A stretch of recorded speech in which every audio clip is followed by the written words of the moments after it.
Hello दोस्तों। आज मैं आपके सामने एक ऐसा रियल इंसिडेंट लेके आया हूँ। एक ऐसा रियल हॉरर इंसिडेंट जिसे सुनने के बाद आपकी रूह कांप जाएगी। चलिए स्टार्ट करते हैं हम अपने वीडियो को, और बहुत गौर से सुनिएगा। उत्तर प्रदेश के फतेहपुर शहर में रहने वाले दो लड़के एक रात अपने दोस्त की बहन की शादी अटेंड करने उसके गांव जाते हैं। देर रात जब शादी खत्म हुई तब सारे मेहमान अपने अपने घर जाने लगते हैं। लास्ट में घर के कुछ खास लोग और थोड़े से बाराती रह गए थे वहां। अब इन दोनों लड़कों ने भी आज उसी रात उसी जगह पर रहने का डिसाइड किया। फिर रात के 2 बजे जब ये दोनों किसी काम से बारात के घर से बाहर निकले तब इन्होंने देखा कि गेट के पास चौकीदार ने आग लगा रखी है। दोनों आग के पास जाके खड़े हो जाते हैं और इसी बीच उनमें से एक लड़का बोलता है, भाई यहाँ पर सोने का इंतजाम सही नहीं लग रहा है। हमें कुछ जुगाड़ करना पड़ेगा। अब यहाँ पर आग जल रही थी, उसके थोड़ी दूर पर इनकी मोटरसाइकिल खड़ी थी। उस मोटरसाइकिल की डिग्गी के अंदर कुछ सामान रखा हुआ था। ये दोनों धीरे धीरे अपने उस मोटरसाइकिल की तरफ बढ़ने लगते हैं। और फिर उस रात से लेके अगले 3 महीने तक जो हुआ ना भाई, उसे सुनकर सच में आपकी रूह कांप जाएगी एकदम। मैं जनरली इस बात अपने वीडियोस में ये बात नहीं बोलता हूँ, लेकिन आज की स्टोरी में शायद मैं आपसे बोलता हूँ कि आप में से शायद बहुत लोग इसे पूरी वीडियो को सुन भी ना पाए। अगर आपने सुन लिया, अगर आपने हिम्मत करके पूरी स्टोरी सुन ली, तो इसे सुनने के बाद आप एग्जैक्टली क्या फील करोगे हमें कमेंट में जरूर बताना। इस झकझोर देने वाली कहानी को मेरे साथ शेयर किया है नितिन नाम के एक शख्स ने। तो ये बात है 2022 की। नितिन उत्तर प्रदेश के फतेहपुर शहर का रहने वाला था। फतेहपुर प्रयागराज और कानपुर के बीच में पड़ता है। इसी फतेहपुर शहर के कॉलेज से जतिन ग्रेजुएशन कर रहा था, और इसी कॉलेज में इनका एक दोस्त था निखिल, और नितिन के पास ही उसके मोहल्ले में रहता था। दोनों एक साथ एक ही बाइक पर आने जाना करते थे। अपने अपने बाइक लेकर नहीं, मतलब एक ही बाइक पे जाते थे। इन मतलब ये दोनों एक ही मोहल्ले में रहते थे। सेम बाइक से एक साथ आना जाना करते थे। इन इसी कॉलेज में उनका एक और दोस्त था रवि। रवि जो था फतेहपुर से 20 किलोमीटर दूर एक गांव में रहता था। अब डेली बेसिस पे रवि कंप्यूट करता था, और अपने गांव से फतेहपुर कॉलेज के लिए इन तीनों में अच्छी बॉन्डिंग थी। जब रवि की बड़ी बहन की शादी फिक्स होती है तो रवि इन दोनों को इनवाइट करता है और अपने गांव आने के लिए बोलता है। इसी डेट से इन दोनों की लाइफ हमेशा के लिए बदलने वाली थी। अब रवि ने इनको बोला कि भाई देखो, शादी का घर है, बहुत सारा काम रहेगा, तुम लोग थोड़ा पहले ही आ जाना गांव में ताकि कुछ हेल्प हो जाए। ये लोग तैयार हो गए। उन्होंने डिसाइड किया कि दोपहर के 2 बजे ही हम रवि के गांव चले जाएंगे। जो बारात में हम कपड़े पहनेंगे वो रवि के घर पर ही हम लोग चेंज कर लेंगे। तो ठीक ऐसा ही करते, ये दोनों अपने अपने कपड़े फोल्ड करके बैग में डालते हैं, और निखिल फोन करके बोलता है, नितिन जैसे कि मैं अपनी बाइक लेके आऊंगा उसी बाइक में बैठकर हम लोग रवि के गांव की तरफ चलेंगे। जब जाने का टाइम हुआ तो फोन आया। नितिन ने बोला कि भाई मेरी बाइक तो खराब है, पापा की स्प्लेंडर लेके आ रहा हूँ। पापा की स्प्लेंडर लेकर उसी पे हम दोनों चलेंगे, हम लोग रवि के गांव चल लेंगे। यहाँ पर एक चीज नोटिस करना, निखिल के पापा की जो स्प्लेंडर थी उसकी साइड में एक डिक्की लगी हुई थी। नितिन जतिन के घर पे जब लोग गांव ये दोनों मतलब रवि के गांव की तरफ निकलते हैं तो इन्हें फतेहपुर बाईपास क्रॉस करके जाना था। जब ये लोग बाईपास पहुंचे तब निखिल को रोड के साइड में ठेका दिखाई देता है। निखिल बोलता है जतिन से, भाई थोड़ा दारू लेकर चलते हैं। यहाँ जतिन ने बोला कि यार बहन की शादी है, दारू पी के चलेगा तू? तब निखिल बोलता है, यार ले लेते हैं, क्या होता है। यहाँ पर जतिन का भी मन कर रहा था तो दोनों जाते हैं दारू की दुकान पर, एक एक आधा बोतल खरीद लेते हैं। वहीं पर दारू लेके इन दोनों ने दो दो पैग लगाए, और जो दारू बची थी उसे स्प्लेंडर की डिक्की में रख दिया। दारू पी के ये लोग सीधा रवि के घर पहुंचे। तब वहां पर इनको पता चला कि शादी है वह इनके घर से थोड़ी दूर पर एक मैरिज हॉल में है, वहां से होने वाली है। घर का कुछ सामान था जो उनको मैरिज हॉल तक पहुंचाना था, तो दोनों दोस्त काम में लग जाते हैं। फाइनली शाम तक काम खत्म हो जाता है। रवि के घर से लोग मैरिज हॉल पहुंच जाते हैं। उसी टाइम पर रवि के घर पे सिर्फ निखिल, रवि और जतिन बच जाते हैं तैयार होने के लिए। तब ये तीनों रवि के घर पर तैयार हो रहे हैं, तभी रवि ने अपने स्टॉक से दारू की बोतल निकाली। उसके बाद फिर गिलास रखी टेबल पे, और तीनों ने एक एक पैग लगाया। जतिन यहाँ रवि से बोलता है कि तेरी बहन की शादी है, ऐसे पी के जाएगा तू क्या उधर। तभी रवि ने बोला, भाई रात पर जागना है, एक एक पैग लगा देते कुछ नहीं होगा।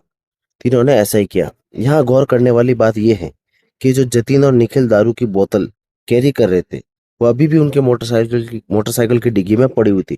फाइनली ये तीनों लोग मैरिज हॉल में पहुंचते हैं। देर रात तक शादी के रीति रिवाज चलते हैं। धीरे धीरे मेहमान आए, मेहमान गए, अपने अपने घर मेहमान जाने लगते हैं। इसी बीच रात के 2 बजे जतिन और निखिल मैरिज हॉल से बाहर निकल आते हैं। ठंड बहुत ज्यादा थी तो इन लोगों ने सिगरेट जलाई। अब यहाँ पर सिगरेट पीते पीते अचानक इनकी नजर मैरिज हॉल के पास गार्ड की तरफ गई, जो आग सेकने का काम कर रहा था। ये दोनों वहां आग सेकने पहुंचे। अब आग सेकते सेकते अचानक निखिल बोलता है कि जतिन, यार मेरे को ना थोड़ी नींद आ रही है, एक बार देख के अंदर सोने की क्या व्यवस्था है। ये दोनों मैरिज हॉल के अंदर जहां पर फोल्डिंग वगैरह बिछाई हुई थी तो देखा कि फोल्डिंग पूरी तरह ऑक्यूरेड है, कहीं भी कोई जगह नहीं है। निखिल को नींद बहुत तेज आ रही थी। इस समय वो इंतजाम देखकर दोबारा गार्ड के पास आकर आग सेकने लगे। ये लोग वेट कर रहे थे कि जब सुबह 6 बज जाएंगे तो ये लोग वापस फतेहपुर के लिए निकल पड़ेंगे। इसी बीच निखिल ने जतिन को बोला, भाई छोड़ना, अभी चलते हैं फतेहपुर, अभी चलते हैं, घर चलते हैं, घर चल के आराम से सोएंगे। तब जतिन ने बोला कि भाई पागल हो गया क्या, रात के 2 बज रहे हैं, इस समय अकेले जाना सही नहीं है, वैसे भी इतनी ठंड है, कोहरा भी है। तो निखिल बोलता है, यार छोड़ना। जतिन बोलता है कि भाई जाएंगे धीरे धीरे, मुझे मत बोल, रवि को पूछ ले, उसने ही बुलाया शादी में। तो दोनों रवि को कॉल करते हैं। रवि थोड़ी देर बाद मैरिज हॉल से बाहर निकलता है। ये लोग आग सेक रहे थे। निखिल यहाँ बोलता है, रवि हम लोग अभी निकल रहे हैं। तभी रवि ने का दिमाग खराब है क्या, इतनी रात को निकलेगा। यहाँ पर रवि ने भी हाथ खड़े कर दिए, बोला कि भाई सीधा पापा से पूछ, बोलेंगे तो चले जाना। रवि के पापा आते हैं तो रवि के पापा को भी निखिल यही बात बोलता है कि हम लोग अभी निकलने वाले हैं, नींद भी आ रही है। बोला कि एक काम करो बेटा, तुम घर चले जाके हो, सो घर जाकर सो जाना। निखिल पता नहीं जिद पे अड़ गया, नहीं अंकल हमें जाने दीजिए घर, उन्होंने सारे रूम्स ऑक्यूपेट करके रखे होंगे। रवि के पापा ने देखा कि निखिल तो मान नहीं दे रहा, तो उन्होंने बोला ठीक है तुम लोग धीरे धीरे जाना और घर पहुंचते ही कॉल कर देना मुझे या रवि को। इसके बाद उन्होंने रवि से बोला कि बेटा इनको मिठाई का एक एक डब्बा अपने साथ लेके दे दे जाएंगे। रवि ने एक लड्डू का डब्बा लाके निखिल के हाथ में दिया और मिठाई का डब्बा इन दोनों ने मोटरसाइकिल की डिग्गी में रख दिया। अब यहाँ से ये दोनों रवि के साथ उसके घर पर जाते हैं, अपने कपड़े चेंज करते हैं, जैकेट वगैरह डालते हैं, फिर वह दोनों निकल जाते हैं अपने शहर फतेहपुर के लिए। अब उस रात गांव की सड़क पर कुछ दूर चलने के बाद ये लोग फाइनली हाईवे पर आते हैं। उस कोहरे वाले रास्ते पर हाईवे की एक साइड पकड़ के ये लोग धीरे धीरे फतेहपुर की ओर बढ़ने लगते हैं। अब उस रास्ते पर करीब 40 मिनट चलने के बाद फाइनली ये लोग बाईपास पर पहुंच जाते हैं। वहां से फतेहपुर पहुंचने के दो रास्ते थे, एक तो सीधा जिस रास्ते पर आप लोग चल रहे हो, दूसरा रास्ता शॉर्टकट था। शॉर्टकट बेसिकली फतेहपुर का आरटीओ ऑफिस है, वहां से होकर निकलता है। अब रास्ते का थोड़ा सा पार्ट कच्चा होता है। टर्मिक रोड स्टार्ट हो जाता है। निखिल ने यहाँ पर अपनी मोटरसाइकिल रोकी और बोला, भाई इधर से चलते हैं ना, जल्दी पहुंच जाएंगे, नींद भी आ रही है बहुत ज्यादा। अब होता यह है कि दिन में तो ये लोग बहुत बार इस रास्ते से, दिन में इनको कभी कोई दिक्कत आई नहीं, तो ये लोग ये सोचते हैं यार ठीक है क्या दिक्कत है, अपना ही एरिया है, इसी रास्ते से हम फतेहपुर की ओर जाएंगे। तो भाई ये दोनों डिसाइड करते हैं और इन दोनों का ये डिसीजन बहुत ज्यादा भारी पड़ने वाला था, जिसे सुनकर आपके अंदर ठंडी लहर दौड़ जाएगी। ये दोनों कच्चे सड़क पर अपनी गाड़ी उतारते हैं। ये लोग धीरे धीरे उस सड़क पर आगे बढ़ रहे हैं। जब वो 100 मीटर ये लोग रास्ते पर बढ़ रहे हैं तो पीछे से नतीन बोलता है, भाई निखिल मेरे को डर लग रहा है, छोड़ना, मेन रोड से चलते हैं, थोड़ा ज्यादा टाइम लगेगा और तो क्या, वैसे भी अंधेरा, अंधेरे में यहाँ कभी आया नहीं, नशेड़ी लोग घूमते हैं रास्ते में, लूटपाट कर सकते हैं। तब निखिल बोलता है कि अभी तो डर मत, थोड़ा सा तो कच्चा रास्ता है, इसके बाद तो दोनों साइड मोहल्ला आ जाएगा, आगे पक्की सड़क आ जाएगी, इसके बाद तो कोई खतरा ही नहीं है। और जैसे ही सड़क पर स्क्रैच पार करेंगे सीधा अपना बस स्टैंड पहुंच जाएंगे। निखिल और दोनों ऐसे ऐसे बोलकर जतिन को कन्विंस कर लेता है। दोनों बस स्टैंड पहुंचने, निखिल ने बोला कि जतिन को कन्विंस कर दिया तो उस जतिन के पास कोई ऑप्शन बचा नहीं। अब ये दोनों सड़क पर आगे बढ़ने लगे।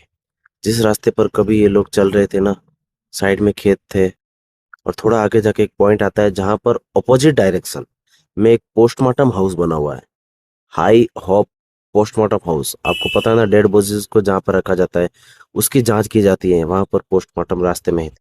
जैसे ये लोग यहाँ पर खड़े हैं, इधर की तरफ इन दोनों को मेन रोड है जो फतेहपुर का, और अपोजिट साइड में इस तरफ वो पोस्टमार्टम हाउस है, जहां से पोस्टमार्टम हाउस की दूरी कोई 300 मीटर होगी। ये उस जगह पर पहुंच कर क्लियरली उसको देख पा रहे थे। अब इनको ये भी पता था कि सड़क से ये लोग जा रहे हैं ना, ना ही उस सड़क पर पोस्टमार्टम हाउस की एम्बुलेंस अप डाउन करती है। जैसे ही ये शॉर्ट थॉट जतिन के दिमाग में आया, वो सहम सा गया। उसने निखिल को बोला, भाई बाइक थोड़ा सा तेज बढ़ा यार।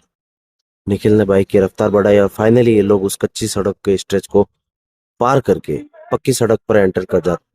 अब ये पक्की सड़क पर आते ही निखिल ने अपनी मोटरसाइकिल रोक दी और जतिन को पीछे की तरफ मुड़ता और बोलता है, भाई तू कुछ भूल रहा है। जतिन बोलता है, क्या भाई? तभी निखिल ने बोला कि हमारी गाड़ी की डिक्की में दारू की बोतल पड़ी है, इसे घर लेके थोड़ी जाएंगे हम। तब नितिन बोलता है कि भाई पड़ी रहने देना, बाद में पी लेंगे। इस पर निखिल ने जवाब दिया कि भाई मेरे पापा को पता चल गया तो मार मार के भूत बना देंगे मेरा।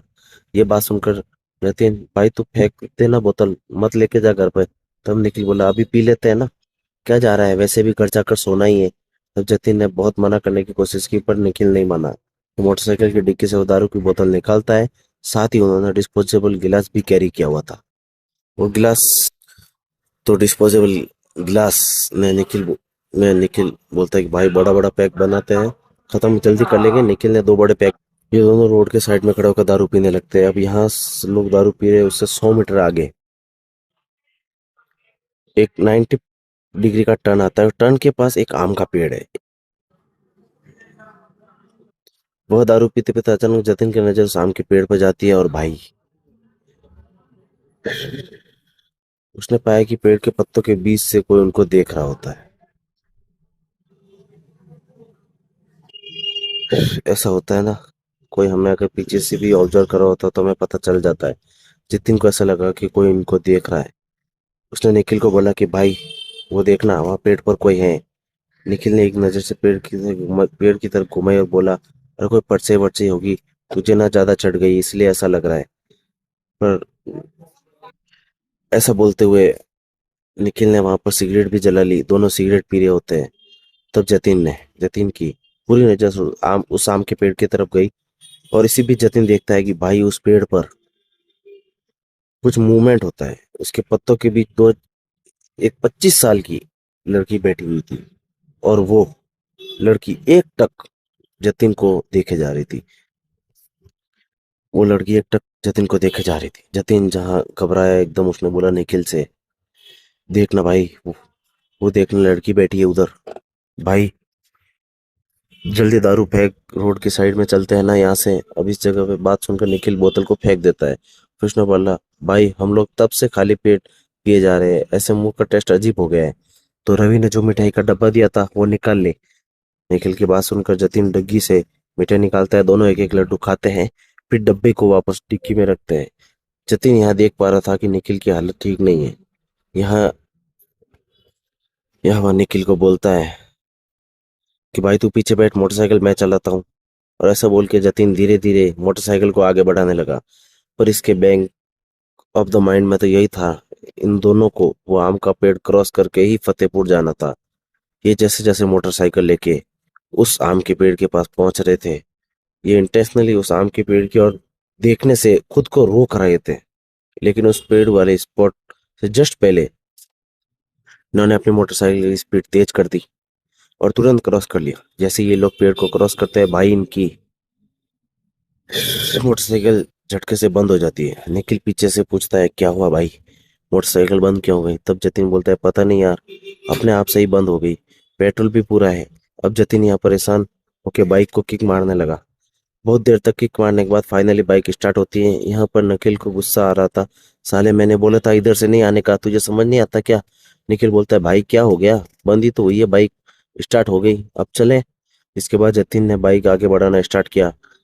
ना तो ये बताते हुए कि बाइक भी अजीब तरीके से आवाज आने लगी। ऐसा लग रहा था कि बहुत ही कुछ भारी चीज बाइक के ऊपर रख दी गई हो।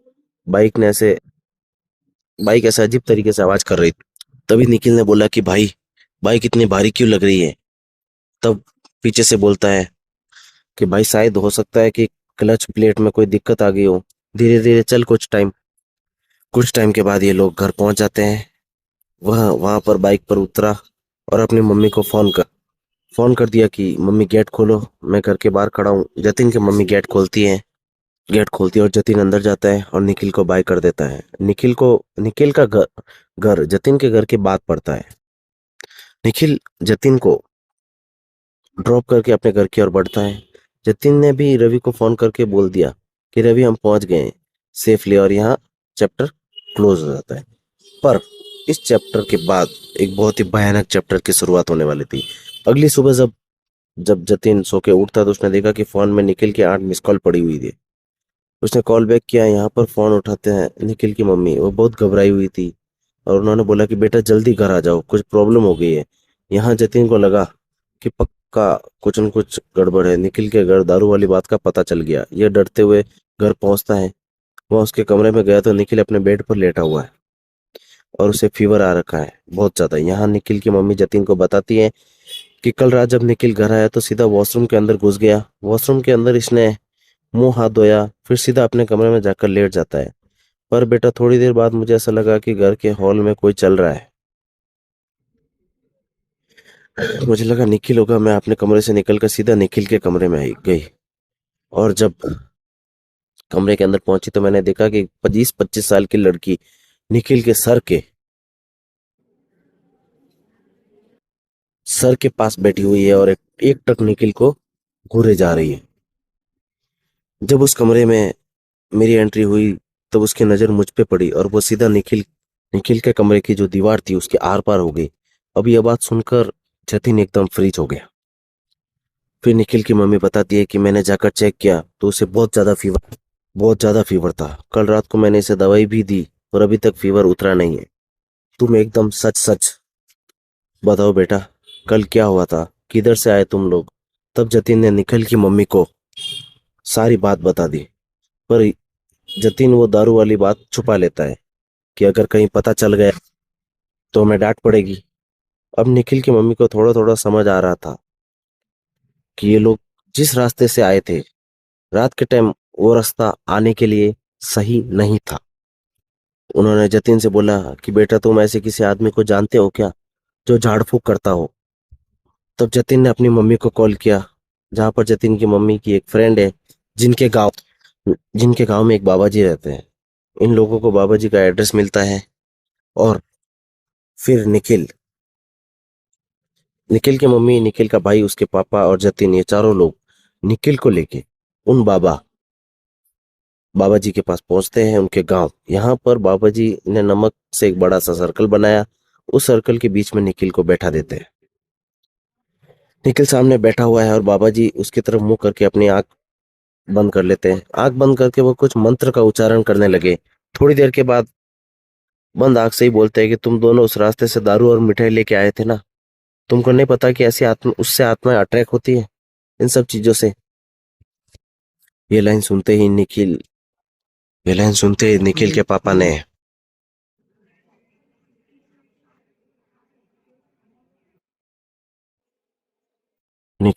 ने बोला कि बाबा जी दारू।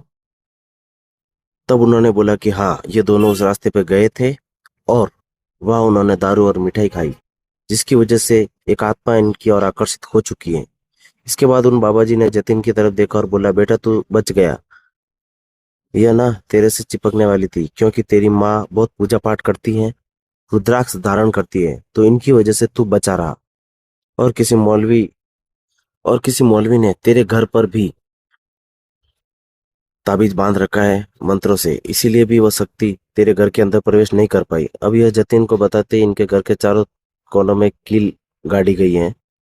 इसके छोटे भाई भी एक ऐसे बचपन में भूत प्रेत दिखाई देते थे, तो एक मौलवी ने इनके घर को बांध दिया था। इनकी वजह से इनका घर सिक्योर था। पर अब सुनना, यहाँ से क्या यहाँ से क्या होता है। बाबा जी फिर बताते हैं कि एक 23 साल की कुंवारी लड़की, जिसकी उसी जगह पर उस कुंवारी लड़की की एक रोड एक्सीडेंट में मौत हो जाती है और उसकी आत्मा वहीं पर उस आम के पेड़ के ऊपर रहती है। पर फिलहाल वो आत्मा उस पेड़ पर नहीं, बल्कि निखिल के साथ रह रही है। फिर उनके घर वालों ने पूछा कि बाबा जी अब क्या करें, क्या उपाय है। इस पर उन्होंने निखिल के हाथ में धागा बांधा, पानी की बोतल दी और पीने के लिए बोला। उन्होंने बोला कि 7 दिन के बाद अपने घर के पीछे से धागा है, 7 दिन के बाद यह धागा और ये जो पानी की बोतल है, जो इसे निकाल के पीपल के पेड़ के नीचे रख देना और फिर अपने घर के पीछे जला के फेंक देना। इसके बाद ये सारे लोग निखिल को वापस घर पे लेके आते हैं। उन्होंने बाबा जी ने जो उपाय बताया वैसा ही किया। निखिल की हालत थोड़ी सी ठीक हुई। इनको लगा कि निखिल पूरी तरीके से रिकवर हो चुका है, पर भाई साहब ऐसा नहीं, चीजें बद से बदतर होने वाली थी। जतिन बताते हैं कि उस बाबा जी के पास से वापस आने के कोई 1 महीने बाद से ही निखिल की तबीयत फिर से खराब होना शुरू हो जाती है। वो जो लड़की थी निखिल को हर जगह दिखाई देना स्टार्ट हो जाती है। धीरे धीरे उसकी जो वापस तबीयत थी वो बहुत बिगड़ने लगी। एक हट्टा कट्टा इंसान एकदम से सूख चुका था। अभी से पूरे इंसिडेंट को होते होते 3 महीने बीत जाते हैं। एक सुबह अर्ली मॉर्निंग निखिल जतिन को कॉल करके बुलाता है, भाई घर आ जाना, थोड़ा टहलने चलते हैं। अब जतिन ने बोला, भाई तेरी तबीयत ठीक नहीं है, कहाँ जाएगा। अब निखिल बोलता है, यार 3 महीने से घर में बंद हूँ, चलना थोड़ा टहल के आते हैं, थोड़ा सा मूड ठीक होगा। तब जतिन और निखिल एक पार्क में जाते हैं, जहाँ पार्क पर जो बेंच है वो दोनों वहां पे बैठते हैं। जतिन निखिल की तरफ देखता है और बोलता है, भाई क्या हो गया है, तेरी तबीयत क्यों बिगड़ती जा रही है, तू एकदम से सूख चुका है। फिर जो निखिल ने बताया ना भाई, जतिन बोलता है कि वो सुनकर मेरा दिमाग हिल गया। निखिल बोलता है, भाई वो लड़की मेरे साथ मेरे कमरे में ही रहती है, हर थोड़े थोड़े टाइम पे मुझे दिखाई देती है। जब भी वो मेरी तरफ देखती है मैं एकदम फ्रीज हो जाता हूँ, पत्थर की तरह। मैं अपनी बॉडी मूव नहीं कर पाता, मेरी आवाज भी नहीं निकल पाती है।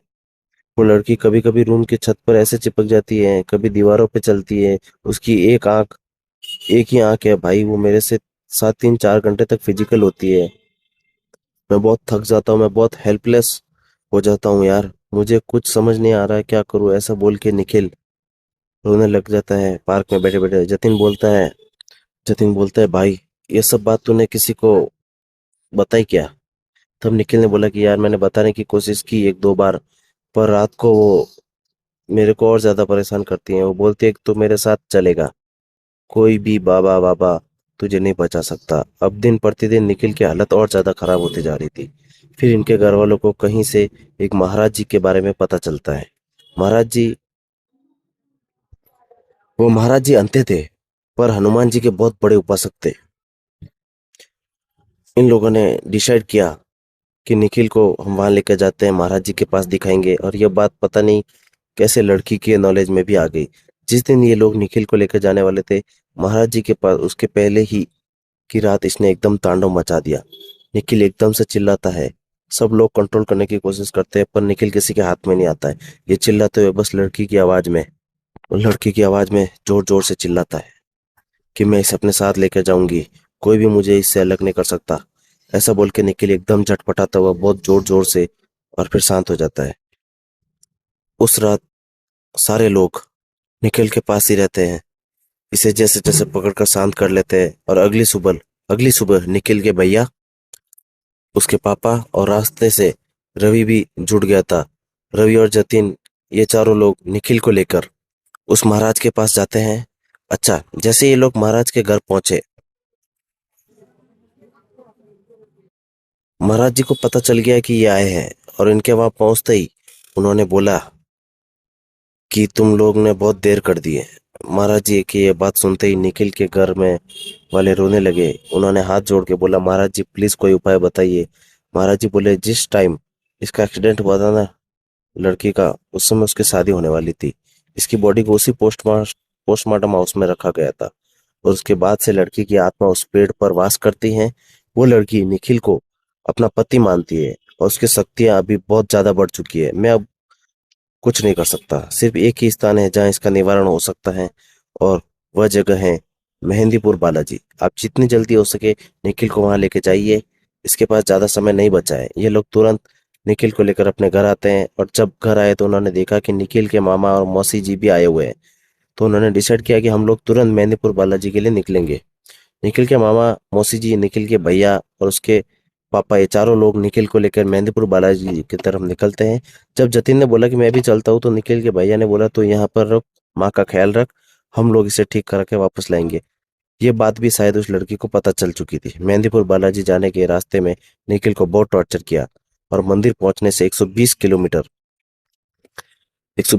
पहले ये लोग गाड़ी रोकते हैं एक ढाबे पे। उन्होंने निखिल की तरफ देखा तो वह थोड़ा शांत लग रहा था।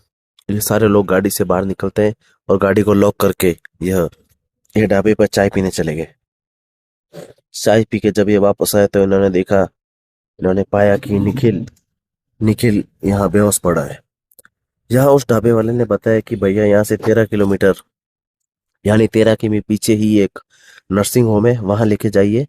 ये लोग गाड़ी घुमाते हैं और जब ये लोग नर्सिंग होम पहुंचते हैं तो डॉक्टर इनको मिलते हैं। डॉक्टर ने निखिल को देखा और देखते ही उसने इसे डेड डिक्लेयर कर दिया। भाई साहब, ये सारे लोग वहीं पे रोना धोना स्टार्ट कर देते हैं। निखिल के भाई ने जतिन को कॉल करके पूरी बात बताई। जतिन भी वहां एकदम सदमे में आ गया।